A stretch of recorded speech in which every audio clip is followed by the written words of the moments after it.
Objectif Croissance sur BFM Business. Bonjour Jean-Pierre Duhamel. Bonjour Fanny. Alors vous êtes le président cofondateur de la société SIA au sein de laquelle vous accompagnez les entreprises dans leurs projets d'investissement industriel en Afrique. Alors pourquoi investir dans l'industrie agroalimentaire en Afrique? Il s'agit d'une filière en expansion là-bas. Expliquez-nous un petit peu ce marché. Écoutez, c'est assez simple. Quand on regarde les chiffres, je ne vais pas en donner trop, mais aujourd'hui, il y a 1,2 milliard d'habitants en Afrique. Dans 30 ans, ils seront 2,5 milliards. Donc, il va falloir les nourrir. Le PIB moyen de toute l'Afrique augmente de 3,8% par an. C'est-à-dire, je parle de la moyenne. Donc, il y a des pays qui font beaucoup plus. Oui. C'est-à-dire, on fait le double, plus du double de ce que fait la France. Donc, on comprend très bien qu'il y a un gros besoin de nourrir cette population. D'accord. Alors, quelles sont les différences à prendre en compte avant d'investir en Afrique par rapport à l'industrie française, voire européenne? Quels sont vos conseils ?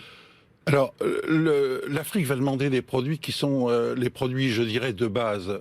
En Europe, en France, entre autres, on a passé le stade des volumes de produits alimentaires. On a passé le stade du volume des yaourts. Il y a suffisamment de yaourts sur le marché pour nourrir tout le monde. Donc, on en est à l'innovation. L'innovation dans les produits, donc des produits de plus en plus sophistiqués, de plus en plus coûteux. Oui. Et on en est à un emballage, marketing, etc.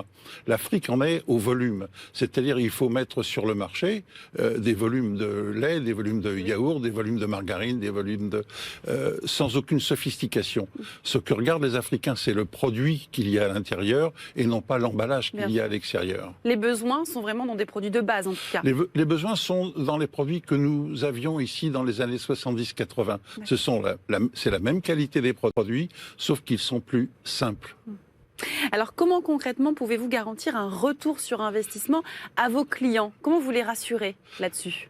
Alors, d'abord, qui sont nos clients? Nos clients sont des industriels privés.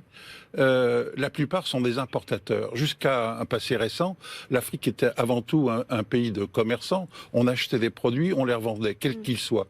Que ce soit des produits métalliques ou que ce soit des produits alimentaires. Donc, ils achetaient en Europe, admettons, du lait, et ils le transportaient et le revendaient en Afrique.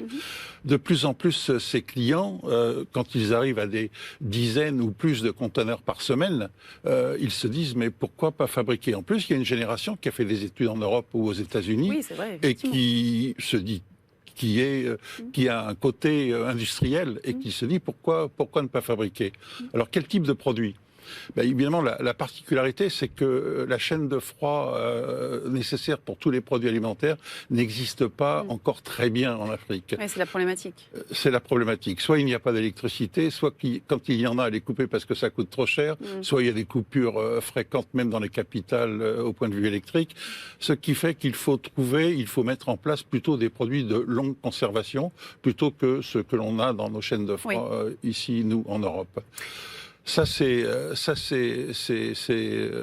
la première problématique. Le deuxième, je l'ai dit, nos clients, il faut trouver des importateurs et les convaincre de remplacer l'importation par la production locale.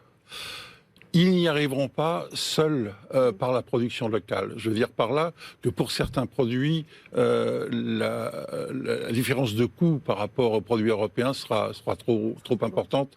Donc il faut forcément qu'il y ait une certaine protection de la part des États pour pouvoir favoriser l'implantation d'usines de transformation en Afrique par rapport aux produits européens. Et pour conclure en quelques phrases, quelles sont vos ambitions ? Nos ambitions, il y a 52 pays en Afrique, nous sommes présents dans 16 pays, donc vous voyez qu'il y a encore beaucoup de pays où nous ne sommes pas allés. Il y a encore beaucoup de procédés que nous n'avons pas développés. Donc l'ambition, c'est de continuer la croissance qui est aujourd'hui de l'ordre de entre 15 et 20% par an et de continuer à être prospère sur toute l'Afrique. On suivra en tout cas cette progression. Merci pour ce sujet ô combien important. Jean-Pierre Duhamel, je rappelle, vous êtes le président cofondateur de la société SIA. Merci. Merci beaucoup.